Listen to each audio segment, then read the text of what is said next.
Good morning, everybody. Ken Massia here with Advisors Capital with a little economic news impacting mortgage rates this week. Okay, last week we saw interest rates on mortgages rise about 1/4%. Why did that happen? Because some inflation data was reported, and it looks like inflation may be moving a little faster than people thought it was, and higher inflation leads to higher mortgage rates. Okay, so one of the other things that is occurring in the market right now is sentiment. All right, the market believes or had believed that the Federal Reserve was going to reduce the federal funds rate by 0.5% at the end of this month to support economic growth. Okay, but recent data that's been released has made that sentiment in the marketplace change, and now a lot of people are thinking that the Federal Reserve is only going to reduce the federal funds rate by 1/4%. Okay, but the market had already priced in 0.5 point reduction. So that rates had to rise 1/4% back up to where they would be. All right. So we saw a rise in rates last week. Rates are still really great though. This week there's some really important economic data being released that the Federal Reserve is going to be looking at as they move towards making a decision at the end of the month about where they are moving interest rates. Okay. Tomorrow we're going to see June retail sales data.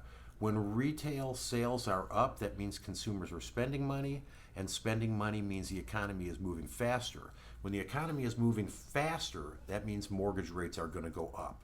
So what we want is for the economy to be moving at a nice steady pace, okay? So growth, but not too fast of growth. All right, then we're going to hear we're going to get a housing market index report tomorrow as well. On Wednesday, the new construction housing starts and permits report is released. And then we're going to see on Thursday the Fed Philly Business Outlook Index, very important. But more important on Thursday is the weekly jobless claim. So that's an indication of where the jobless market or the employment market is at and which direction it's going in. And then on Friday, the University of Michigan will release their Consumer Sentiment Index. Okay, also important. So a lot of important data points this week. So the Fed is going to be looking at all of this information, and they're going to try to figure out what they are going to do with interest rates at the end of the month. The Federal Reserve meeting is scheduled for Tuesday the 30th and Wednesday the 31st. And on Wednesday afternoon, the 31st, is when they're going to make an announcement of what the interest rate cut is. It's 0, it's 1/4%, or it's 0.5%. Whatever it is, it's going to drive the market. Right now, 1/4% decrease in the federal funds rate is going to make mortgage rates stay stable where they are right now. If they were to reduce by 0.5%, interest rates would come down.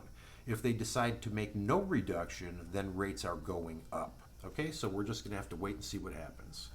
That is the scoop. I hope you're all doing great, enjoying your summer, and I'll talk to you soon. Thanks.